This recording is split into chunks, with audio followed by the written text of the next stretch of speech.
Red flags part two. Red flags part two. I'm trying to set up on TikTok. Yes, we are done. Yes, we are done. Yes, this is Piidii. Piidii 19 on TikTok, Instagram, and YouTube. Please follow me. Please subscribe. Hit the bell.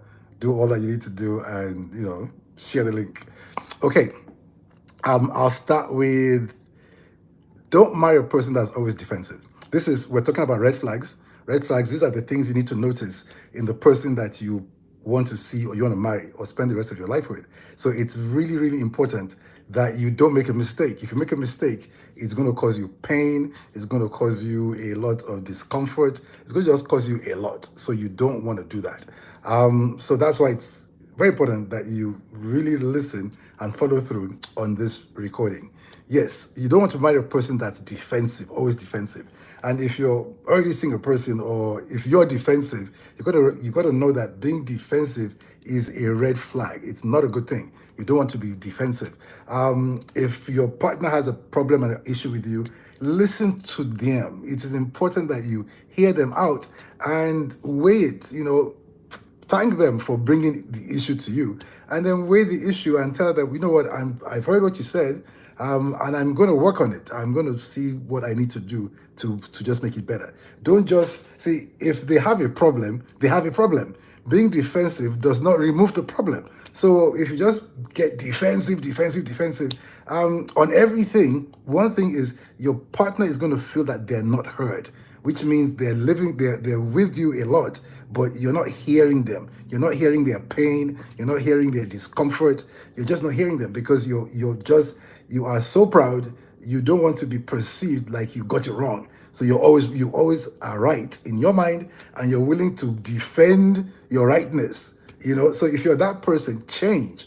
And if you're not that person, know that it's a red flag.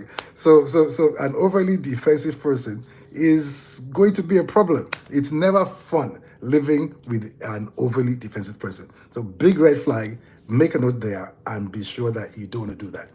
Also, some people counterattack, which means if today I have a problem with you and I tell you, your response is, well, I did the same thing 2 weeks ago.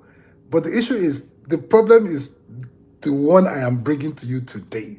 If you had a problem with what I did 2 weeks ago, you should have brought it up. Just say, Piidii, I had a problem with, but if you didn't bring it up and we passed that, and then today I now bring it up, you can't be referring me to a problem we had weeks ago. That is avoidance, and it's a red flag. If you do it consistently, it's a red flag. If you do it once in a while, well, it's okay. But consistently, anytime I bring a problem to you, you're referring back it to me, not solving the problem. So we are continuing with the problem. Then that is a red flag. If they do that a lot, slow down. Try to teach them. If they are able to learn not to do it, go ahead. If they cannot learn not to do it, then dump them, run away from them, do not marry them. Am I talking to anybody? Can you hear me? Okay, so that's important.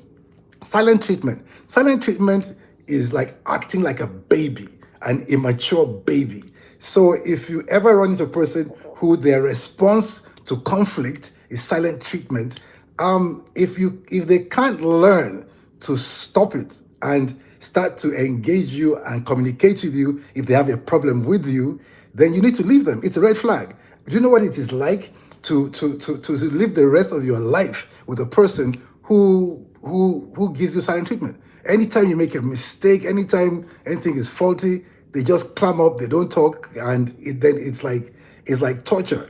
You can't reach them even though they're there physically. They're emotionally withdrawn on purpose just to punish you or whatever. That's not okay. Like many times people don't know what to accept, like what's okay. So this guy is giving you silent treatment so often, but because he's tall and handsome, you keep going.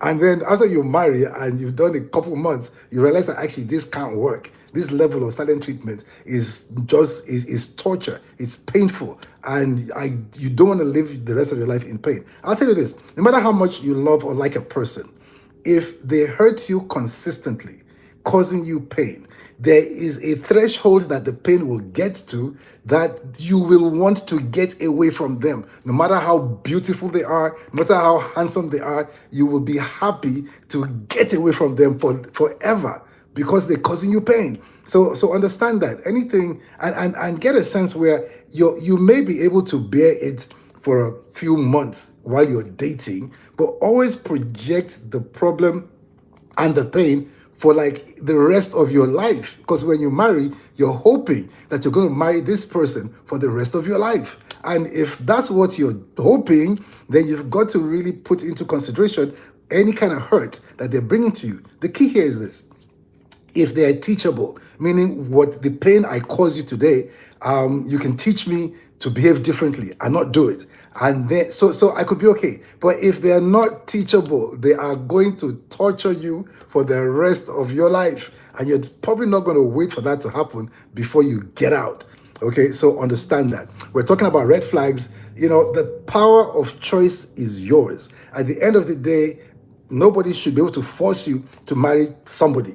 You made the choice. So if things are bad, it's rough, or it's something is going on, it's because you made that choice. What red flags does for you is that it helps you to choose right. It helps you to see the problems ahead of time and gives you the opportunity to get out. Just do something else.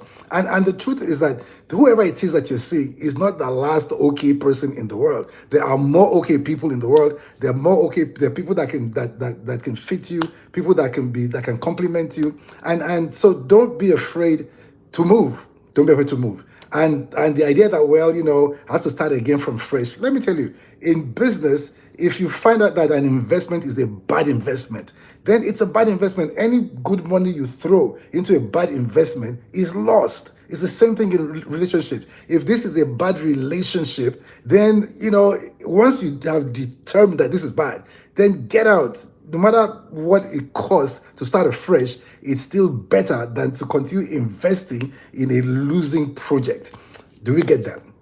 So, silent treatment. This is a topic that is going to be a bit interesting, and it's locked phones, because people have different views on locked phones. But the truth is this: if you are overly protecting your phone, then it is evident that there's something in that phone that you don't want your spouse to see. Period. And if we are trying to build a life together and knowing that the essence of marriage is the ability to become one with another person, but the person I'm trying to become one with has issues and subjects and relations and whatever in a phone that they keep locked, that I have no access to ever. In fact, they sleep with the phone under their pillow. They go to the bathroom with their phone. They do everything their phone, and you see how nervous they are when they forgot it in the room where you are, and then they rush there quickly and grab it and go and just take it away. There's something you're hiding, and to be quite frank, it's a red flag. It's a red flag. Like most times, if you can't be open with me with your phone at a point where we have been together for a while, and we've come to the conclusion that, we are going to get married. At some point, as you get towards the marriage point, you need to clean your phone up. You need to tell people, I'm seeing somebody, don't call me. Don't call me. I'll call you, don't call me. And don't send me any silly messages or pictures, because I am seeing somebody. So your phone is clean. And then you can put your phone down confidently. Even lock your phone because, there's security. But let your wife to be, your husband to be, give them access so they know you and you're not hiding anything. So let's not play brain games on each other where I know you're hiding something if I can't see your phone. And you're not a kidnapper where you're hiding the locations of your victims, So I say, okay, my husband is a kidnapper, he kidnaps people, so he's trying to hide the location of his victims, so I don't look into his phone. That's not what's going on. So let's not just do that. Okay, are we good? This is a really good topic. I love it. Okay, unromantic. Like a person could be slightly unromantic, but you can teach them, I like flowers, I like chocolate, I like you to speak nice words to me, kind words, encourage me and everything. And you can see that he's learning, he's trying. But there are some people who, they are cold. They don't have in them what you want. Okay, but because maybe they have money, you're desperate, you want to get married quickly, you want children, you want somebody to have sex with on a regular basis, you keep going. But the thing there is this: if they can't give you the romance that you desire, they just don't have it. It's like trying to drink a comfortable cup of coffee from a cup that's empty. Now, if that's the case, that's a red flag, because no matter how hard you try, you can't get from them what they don't have to give you. You just don't have it.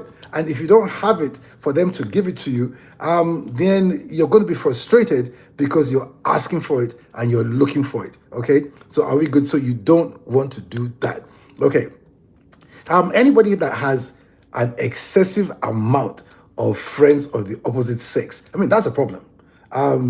Because at some point in time, there are going to be interactions that's going to be disturbing to you. So, I mean, it's good to have friends of the opposite sex, but too many, just like a lot, that's not good. That's just not good. So you want to see that's a red flag. You need to really get into it and see if they like you enough to start to clean out the their group of friends till they have a nice little select group that will be okay for the relationship that you're in, and that's really important. So watch it. If they have friends, a lot of friends of the opposite sex, that is a problem. It's like a lady with so many guy friends or a man with so many female friends. You need to be really careful because there's something in there that could be a problem if you come to live with them for the rest of your life. Okay.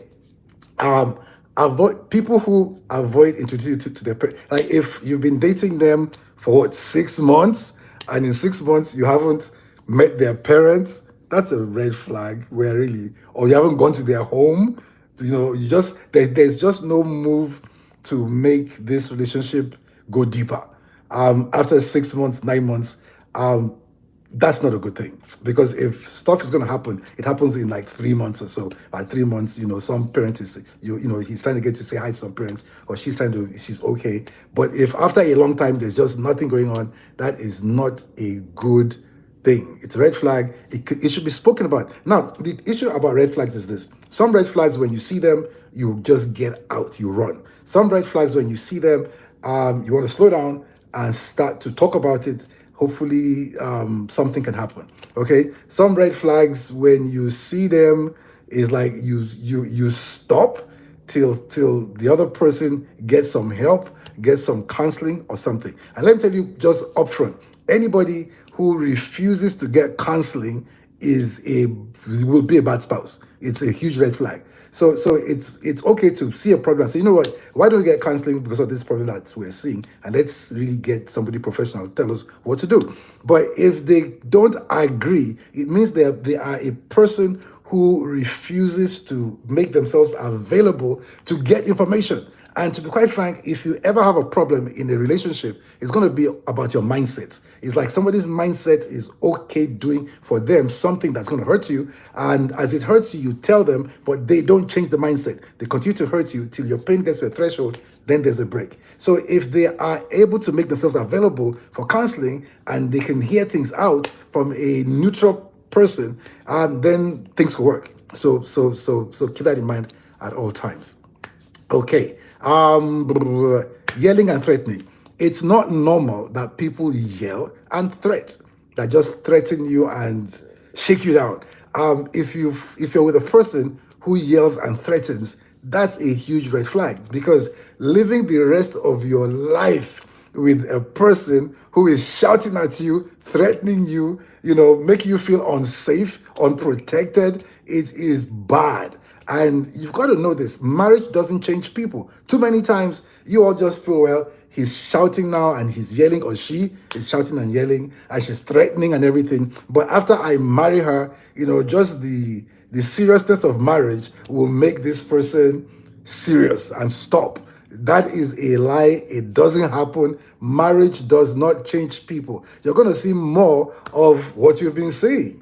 And at this point that they're marrying too, there's no incentive for them to change and be better, because they already have what they want. So it's while you're dating, you want to say, you know what, this behavior is not okay. Fighting in marriage is not okay. Sometimes people think, well, it's okay that we fight. No, it's okay for you to disagree, but you cannot fight. Fighting is an escalation of a disagreement. And that's not it. When there's a disagreement, it's fine. Let's talk about it. Let's compromise. Let's come to some even ground. Let's just get back together and let's get back in agreement.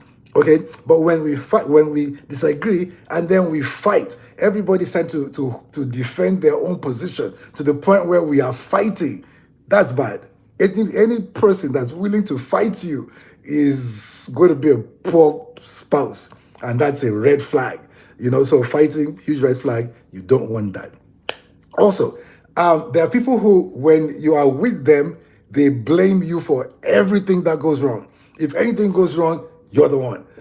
And they don't take any responsibility for anything that goes wrong around them, and that's very bad. It's a very immature position. It's like being thinking like a baby with no maturity at all. Whereas whatever happens, you're the fault. No matter how far you are from what caused the problem, they will find a way to put you in it, and then you're the person who's causing problems, and that is not okay. So anybody that you see that's consistently blaming, they need counseling. If they're teachable, they'll be taught that it's not possible that the other person is always at fault. You need to be at fault as well. Hello, everybody. This is Piidii at Piidii 19 on TikTok, on Facebook, on Instagram, on YouTube. So dial in and follow me, and tell your friends. This is an amazing relationship and marriage platform. That's what we discuss. Let's do life together. Are we good? You don't want anybody who can be defined as a narcissist. You really got to define to go online and figure out, just learn more about narcissists. There are people who, they can really love you. They will love you. They love bomb you. But once you get in that vulnerable position, they will hurt you. They will do all sorts of nasty things to you. And when you say you're going, they will love you again and pull you back in, because that's where they want you vulnerable. Then they hit you again with all sorts of nasty behavior. People outside always think that they are perfect people, but you on the inside know that they are outright evil and wicked. So once you notice that this person has two faces, one good face outside, one bad face to you, the person can lie and just treat you bad for no reason. And when there's any problem, they gaslight you, they make you feel you are the reason, that it's your fault that things aren't working. And it's your fault. They'll turn it back. No matter how whatever, they'll bring it back to you. That's a narcissist. Once you notice this one does not say slow down. It does. Just run. Just get out of that relationship, because it's going to be bad. Very, very bad. So make sure that if you are in the dating stage of your life, make sure you know a lot about narcissism. So when you run into a narcissist, you can quickly know what you're dealing with. That's a big issue. Huge red flag. Okay. Now this red flag is interesting because many times before you get married, it's not an issue. It's not a problem. And this is when a person has no mentor, no spiritual father or leader, no coach, nobody sensible that's ahead of them, that's doing what that they are following. What happens is this person will be a person that nobody can talk to. Like nobody, they're their own king, their own God, everything. Nobody can talk to them. So what happens is, if you marry this person and there is a problem, and that problem is causing you a lot of pain, the issue is you have nobody to go to. These kind of people, they won't come to counseling. They just don't do it. And then there's just nobody you can bring. So what happens is that problem that they're causing cannot be resolved. It cannot be solved. So you have to live with the problem for the rest of your life, because this person has no mentor. He's not improving himself, no spiritual leadership. He has nobody that he's following. He's not submitted to anybody. And that is a problem. That is just an amazing problem. So you don't want that at all.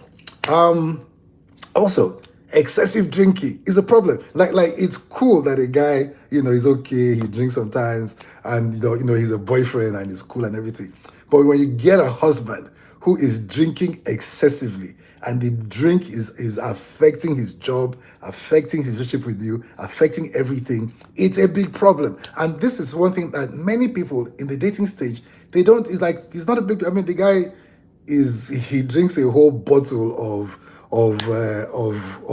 whiskey or brandy, a whole bottle a day. He goes out and drinks like 2 bottles, and he's a cool guy. But it's a problem. It's a red flag. If you marry this guy, he's like marriage won't stop him from drinking, but that drinking is going to stop him from doing a lot of things that he should be doing for the family. So it's a problem. It's just a problem.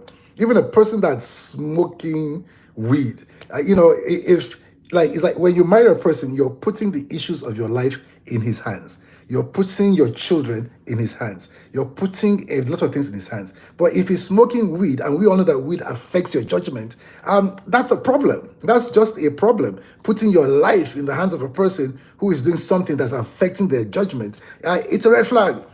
You might think this is too much, but it's not too much. It's when you get married and you see the problems that, it's one thing to be cool as a boyfriend. It's something else to be responsible as a husband. And you can't be doing that. You just can't be doing that. Okay, so I hope you wrap your mind around that and see the truth in this reality. Okay, so where was I? Yes, excessive drink, we don't want that.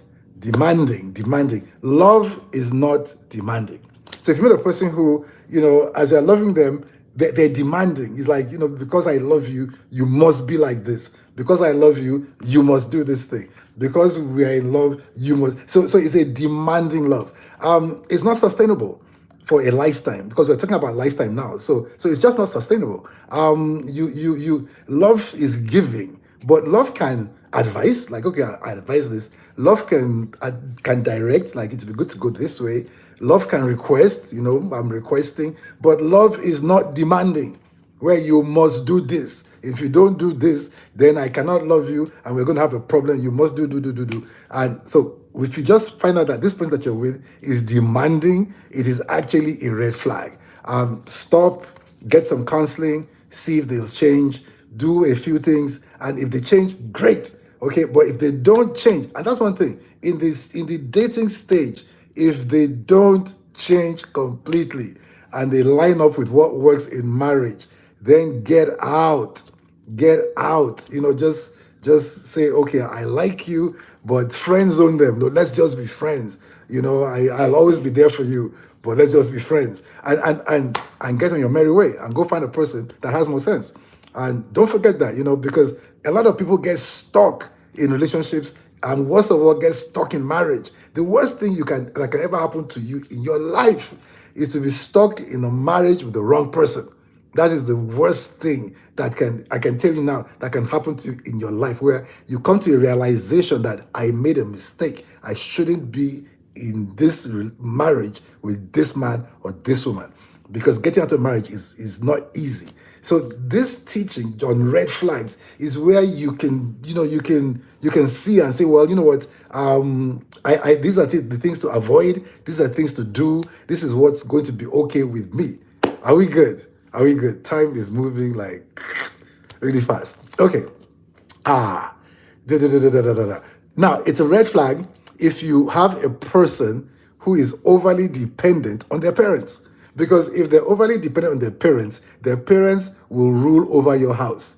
Normally, you and your spouse are in charge of your family and your home. But if one party is overly dependent on their parents, those parents will be the ones who will be in charge of your house and your family. And they will make some judgments that you don't like, but they will push it through because they've got the influence. So a too much daddy's boy or daddy's or mommy's boy and daddy's girl, too overly, it's okay to love your parents, but there's an overly connection with them that could be a problem, and you don't want to do that. So that's red flag. Okay. Now, not interested in learning about marriage. Now, if you meet a person who is not interested at all in learning about marriage and how it works, they are going to cause you problem. Because marriage is like an occupation. It thrives when when you have adequate knowledge. And when your knowledge on marriage is inadequate, you're going to do things that don't work in marriage, thinking it will work, and eventually it will cause pain and to scatter the marriage. So you want to be sure that the person you're with is open to learning about marriage, open to work. The other red flag too is, are they willing to work on their relationship or work on their marriage? Anybody, like, it is marriages that you work on that work. Marriages don't work by themselves. You've got to work on it. Where, okay, I'm learning more, I'm learning about my partner, I'm learning what to do, I'm learning what not to do. And when I'm learning all of these things, I am getting better and our marriage is working. But if you're with a person who has no interest in learning anything, no interest in working on the marriage, and all marriages need to work on, then that's a red flag, because this person is going to be a problem. So we want to make sure that while you're dating, read some marriage books together. See how well they key into. Let's listen to this video. Let's go for this conference. Once they are agreeable to listen to the video, hear the audio, go to the conference, go for counseling, then they'll be okay. But if they are not okay doing those things, I guarantee you, I can tell you prophetically that there's going to be a problem, because every marriage has issues that come up, and if they're not willing to get the solutions to the issues, then those issues just become a mountain and a problem that can break up the whole marriage. So keep that in mind. Don't forget that at all. Are we learning something? Are you making notes of the things you learn? Salma, how are you? I see, what else am I saying? You can't be romantic without money. Well, no. Money helps you to be romantic. See, when you have, and that's the danger too. A person who has money may not love you, but they can use the money to make you feel, because if you have money, I'll order the chocolate, I'll order the flowers, I'll get my driver to deliver it and everything, but I don't have time for you. And I really don't like you that much, but I have enough money to just give it to you. And you will say, oh, he likes me. I got flowers. I got candy. So money can be deceptive. At the same time, too, if I love you and I have money, then I can blow your mind. I can just buy a ticket and say, come meet me somewhere. I'll have packed your load and your clothes, everything. In fact, we'll buy new clothes. And before you know it, we're on a plane, we're going to Paris, we're doing something. Money helps, okay? Now, but if I have no money, I have a mouth that can talk and a heart. Love is about your heart, not about your pocket. I can tell you how much I love you. I can make sure that you know that I have you on my mind most of the day. I can tell you nice things. I can be that place where anytime you come to me, you're going to feel okay. And I'm doing it intentionally, because I know that's what love is. So money is not everything. Yeah, people are like, yes. Bianca Chuku, how are you? T-Man Taus, how are you? How are we all doing? Okay. I need to stop soon so I can start answering some questions. Send your questions. I will answer questions for another 20 minutes or so, and then I'm done for the day. So are we good? Yes. Now, one thing that people don't understand too is this. A person that is heavily into masturbation and pornography, you're dating them and you know that they're heavy into masturbation and pornography, and your mind, well, it's not a problem. But I'll tell you this, when you marry them, it's going to be a huge problem, because pornography, masturbation, it's addictive, and the addiction grows. It will get to a time where they won't be able to make love to you satisfactorily, because they have been damaged by the pornography and masturbation, and they can't stop it. And whenever they're with you, they imagine they're with somebody else, because that's how they've been feeding their mind. And after a while, it comes to a point where it will end up in erectile dysfunction of some sort, because they have overly fed themselves on what's not normal, what's not natural. So natural and normal no longer turns them on, and it's just a problem. You have no idea how many people come to me to get solutions for their partners who are addicted to pornography or masturbation. So it's a big red flag. Don't get into it, and then after you're married, you're trying to get out because it's a problem. So if they're doing it, tell them to stop now. Get them to get help, because for pornography, there is therapy, there's inner healing, there's counseling, there's deliverance, and all of these things play a part in getting you out of it. And in the counseling is you've got to stop the supply, because your mind is like a cup. It is always filled with what you filled it with.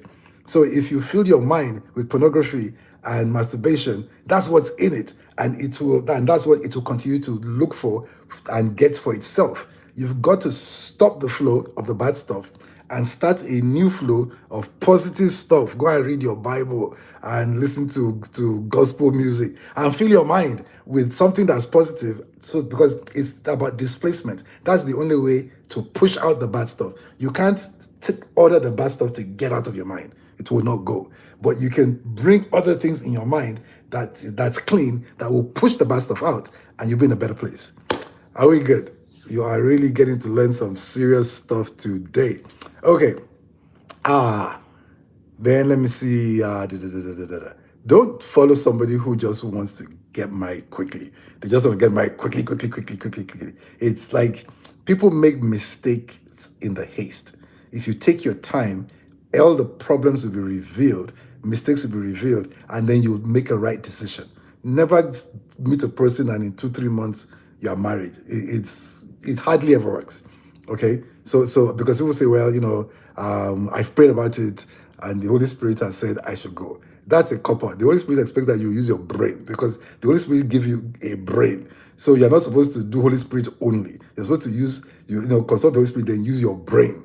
So don't get to a situation where you turn your brain off because you say, I'm doing what the Holy Spirit said. Let's not do that, because we've seen it happen and it didn't work. So obviously it wasn't the Holy Spirit that said. It was your desire that was speaking to you and camouflaging, hiding as the Holy Spirit.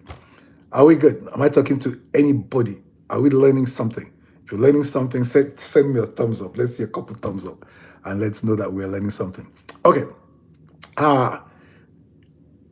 Anybody who disappears for days is not that's a red flag. Anybody who, like, you are seeing them as your steady boyfriend and everything, and then from time to time they just disappear. They just, like, 2-3 days you can't see them at all. Now, and you're thinking, when I marry them, they will know that this is serious, then they will stop disappearing for days. But that doesn't happen. If they disappear for days now, they will disappear for days in future, even after you marry them, and that's going to be a problem. You need a person who is consistent. You know where they are. They tell you where they are in constant contact with you, and things are working. But a person who disappears for days is a red flag. They need to stop that behavior before you take it further. That is very, very important. Okay? Very good. And if you meet a woman who cannot encourage you, doesn't want to help you, does not comfort you, all those are red flags.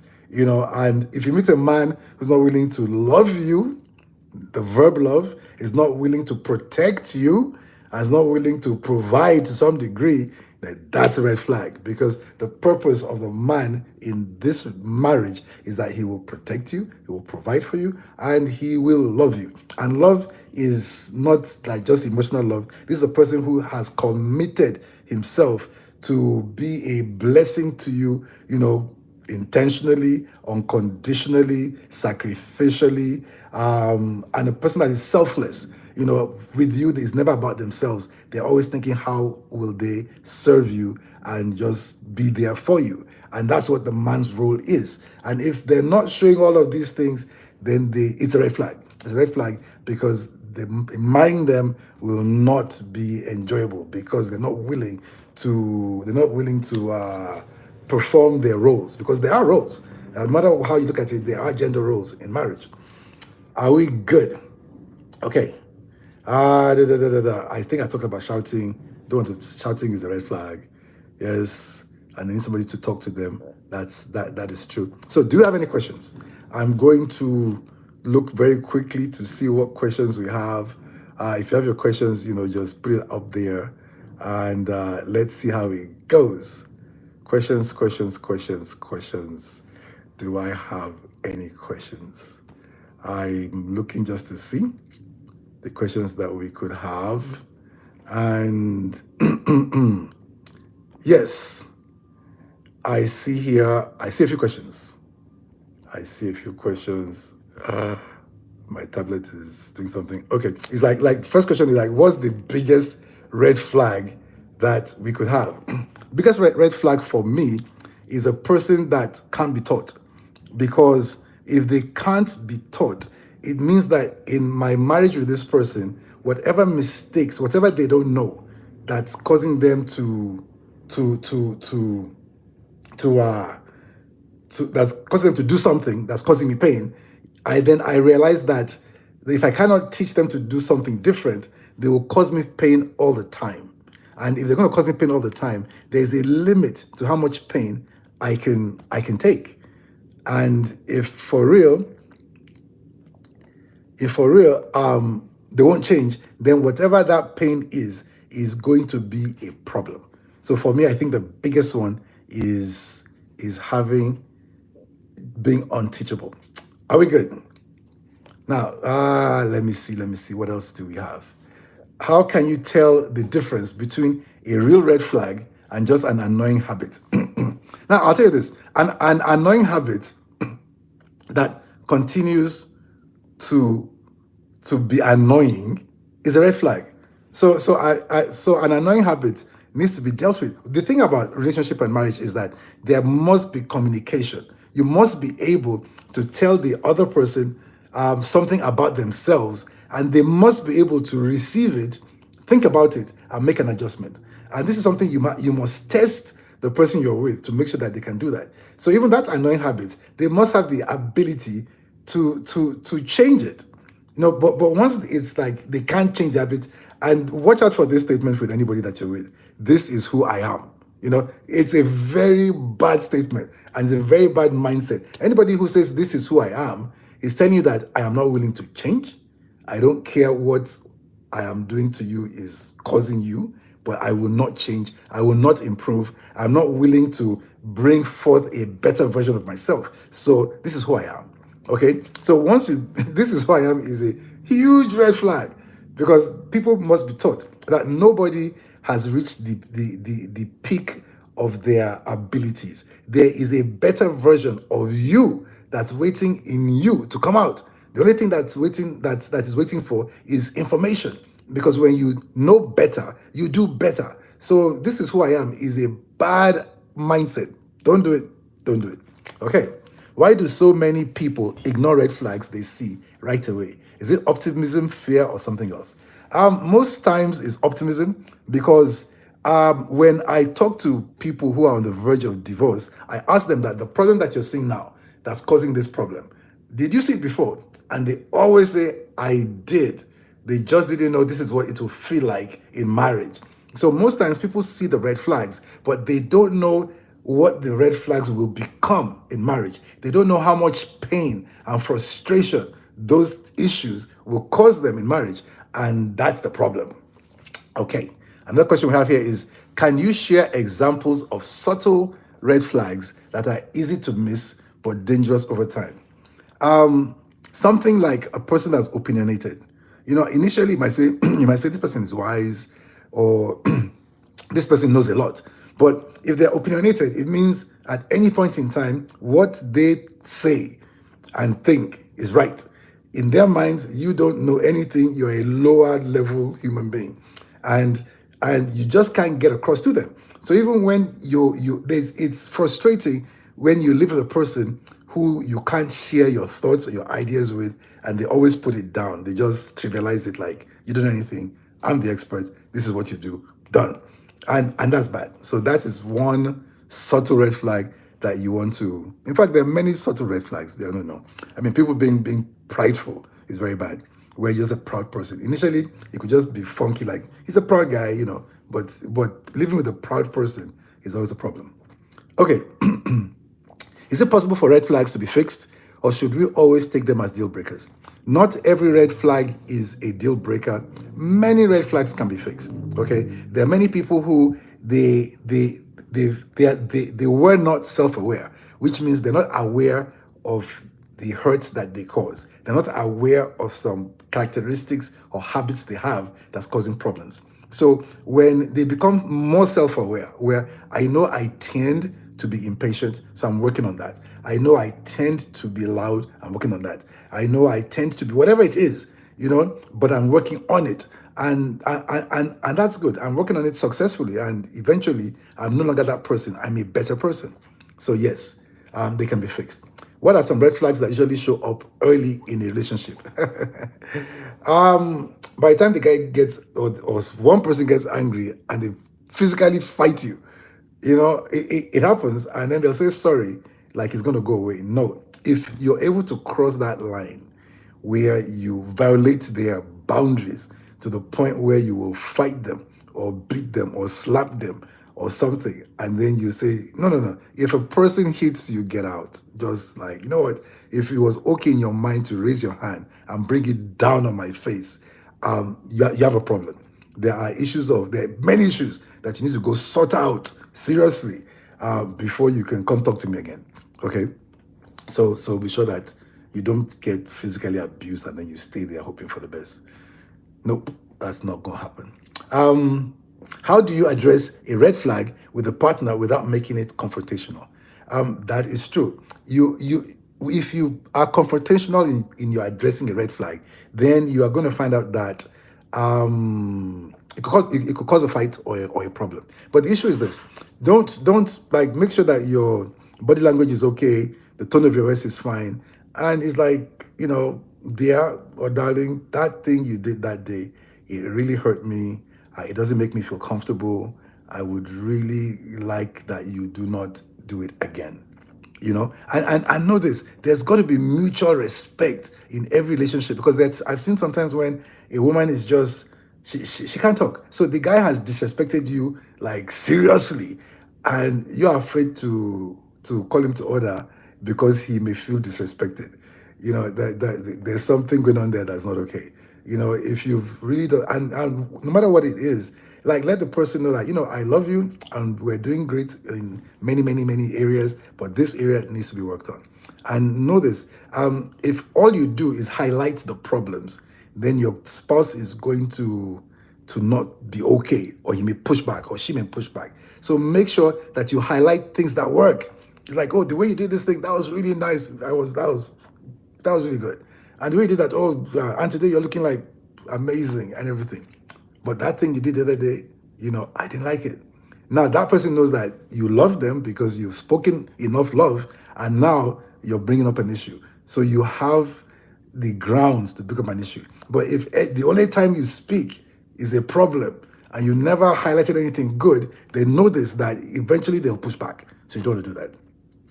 How many chances should we give a partner to work on their red flags before calling it quits? That's a good one. Like how many times? Now the truth is this: if I tell you once and you're not trying to work on it, I already have a problem, because you're not listening to me. And in a relationship, everybody needs to feel seen and heard. Everybody keep this in mind. If you're dealing with anybody romantically, you've got to make them feel seen, which means you see them, you compliment them, and when they have issues, you don't have to wait for them to talk, because you see them, you start to address their issues before they speak. And for them to feel heard, you must agree to a lot of things they say. If each time they talk, I say, no, I don't agree, I don't agree, and that person is with you all the time, that person is just going to feel like this person is not hearing me. And if they're not hearing me, it means I have no influence in the relationship, I have no say, and they're just not hearing me. After a while, you'll be tired, you want out. So whether you're the culprit or the victim, know this: the person you're with wants to feel seen and heard consistently.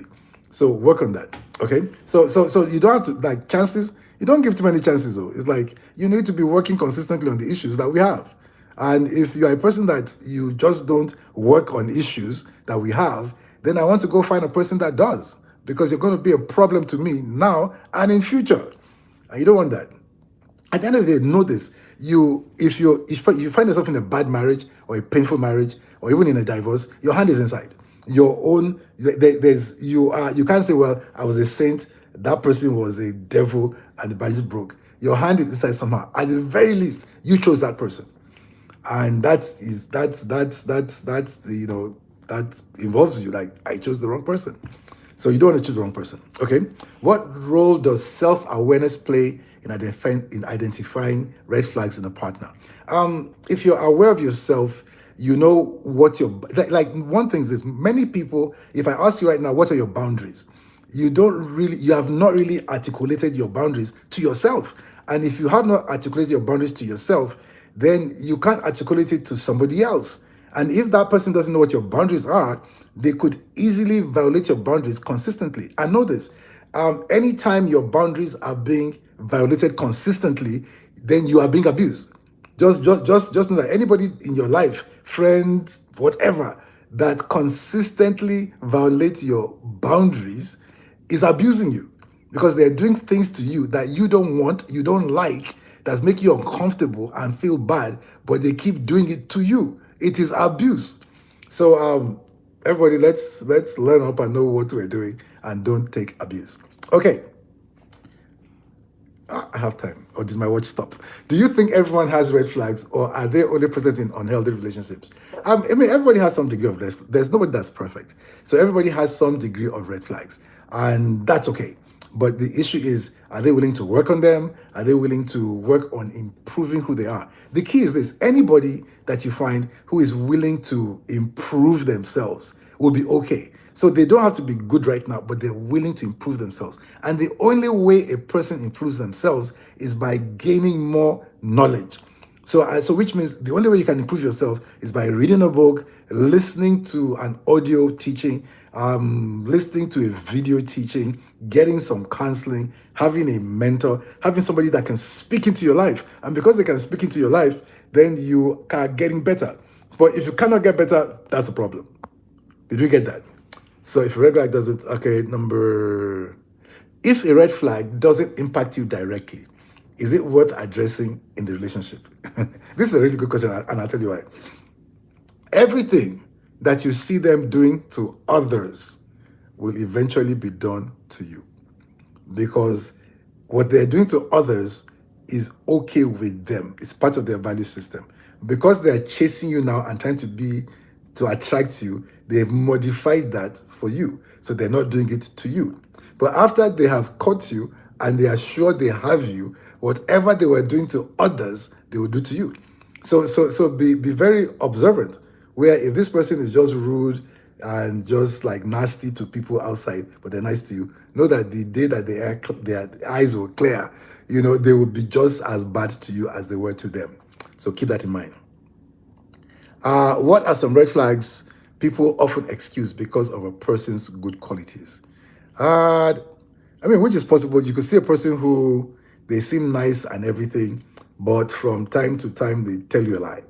Just tell you a lie and find out actually the image they are showing you is not who they really are. Lying is a red flag, because trust is big in marriage.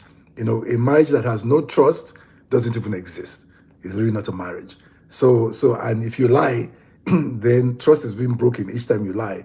Lying is a red flag that sometimes people don't, they don't. It's like somebody didn't tell you that they had children till your wedding day or something, and you still married them. Me, I would leave that wedding that day. They will look for me, they will not find me. And that would be interesting.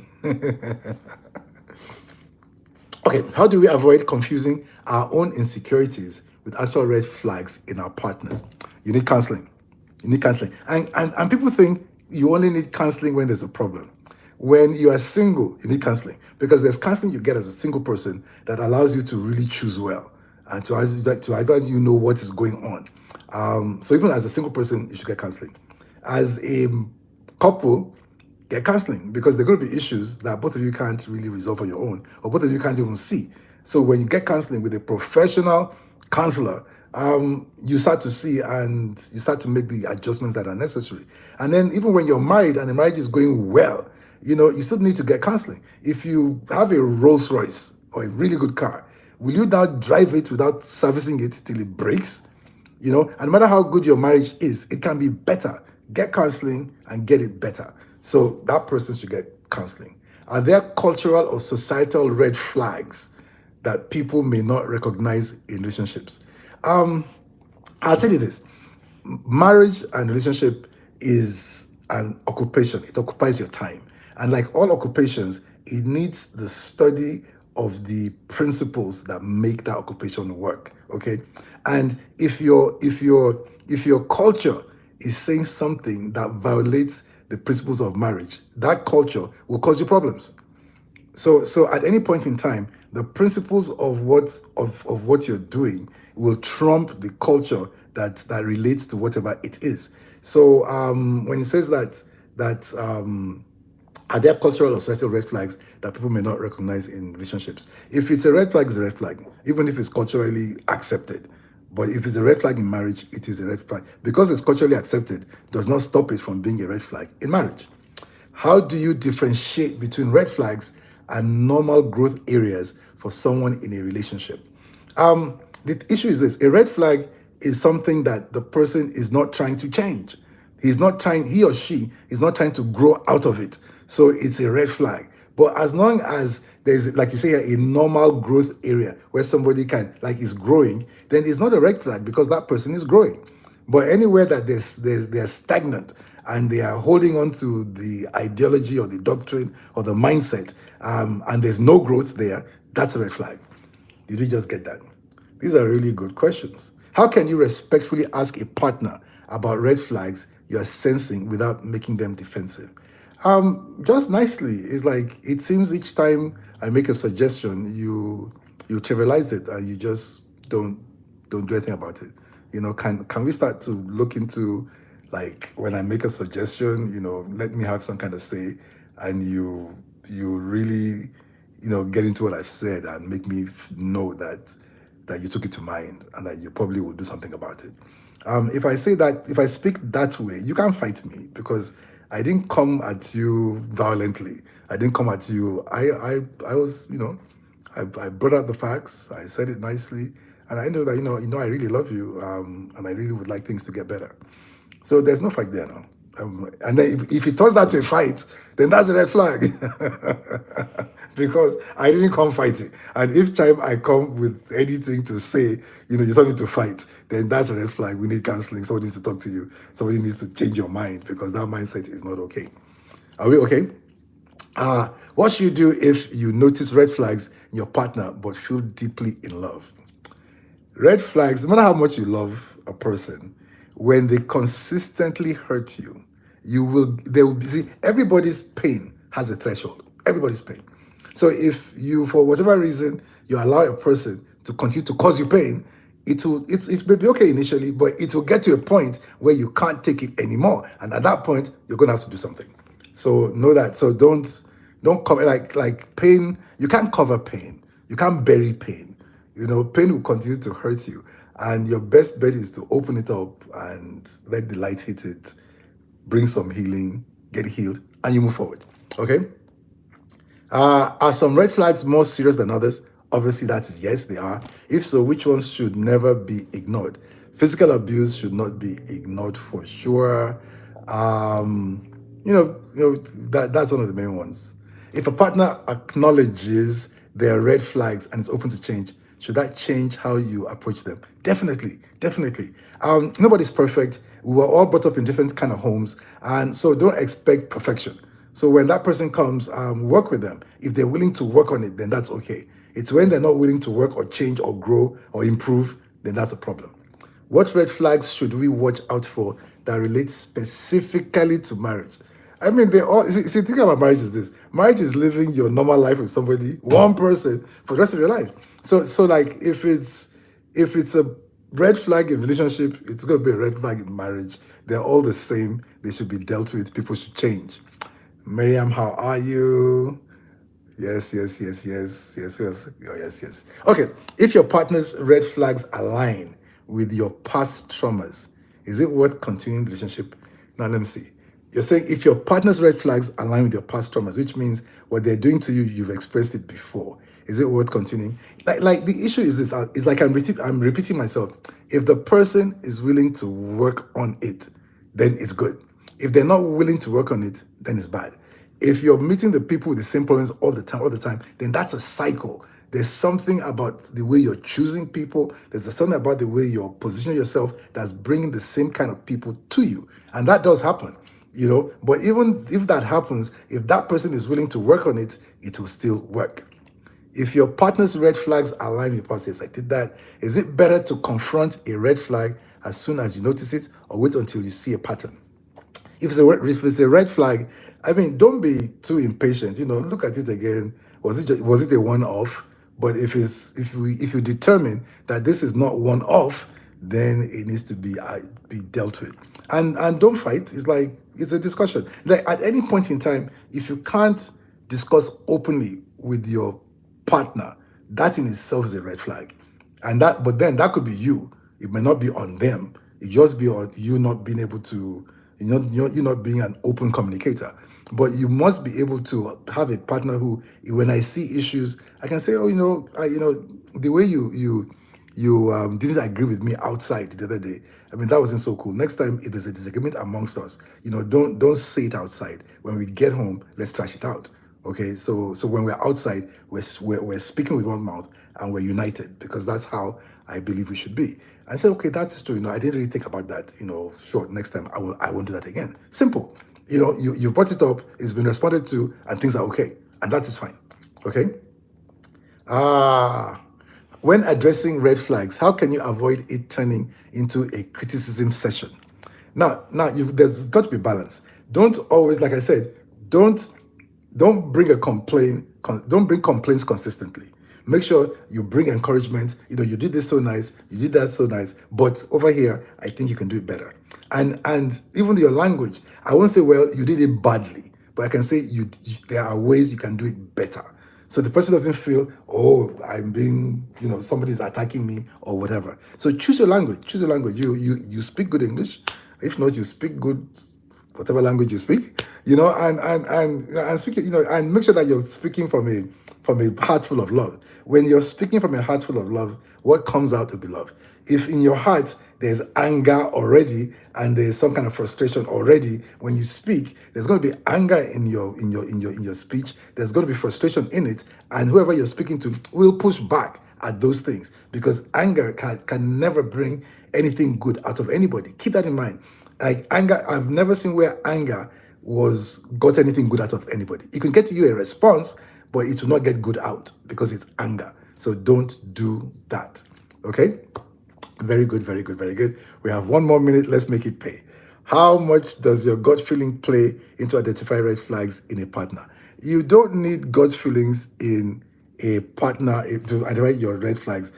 You know what you know, and you see what you see, and then you need to do what you need to do. If it's a gut feeling, then it means you haven't seen what needs to be seen. Neither have you known what you need to be known. You are gut feeling this thing.